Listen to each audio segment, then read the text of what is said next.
did you make of the efforts to sand the edges off his political brand, which is he's been a long-serving diplomat in Republican circles? He went out of his way to show respect for Joe Biden. And for Marie Yovanovitch. He had very kind words for her as well. You know, I think, again, he is trying to thread the needle. He is trying to get by in this hearing without saying anything that is demonstrably untrue, or at least anything that really is wildly unbelievable, but while still sort of going down this center lane and trying to, as you said, shave off some of the rough edges. I think he did that by acknowledging there was this linkage, but there are still some pretty rough edges there. And you don't change your statement to help Donald Trump.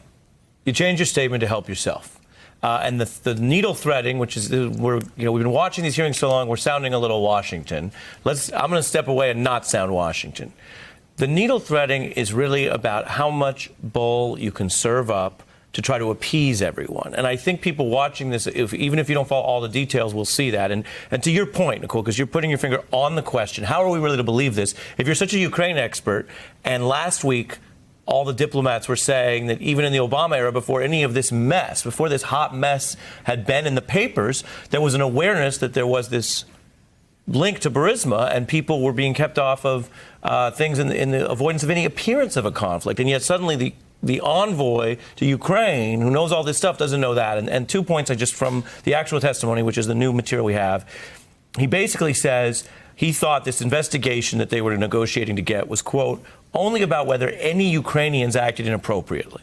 But then he says that he was willing to explore drafting the statement because it was for Giuliani. It was to, quote, convince Giuliani to convey to Trump a more positive assessment of the leadership in Ukraine.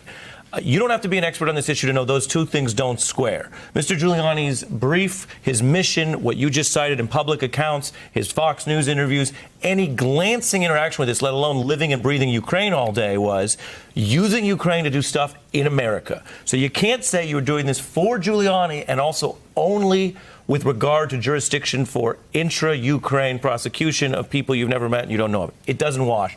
I'm not, to be fair and clear, I'm not saying he perjured himself. I'm saying he said things that don't make sense. Hey there, I'm Chris Hayes from MSNBC. Thanks for watching MSNBC on YouTube. If you want to keep up to date with the videos we're putting out, you can click subscribe just below me or click over on this list to see lots of other great videos.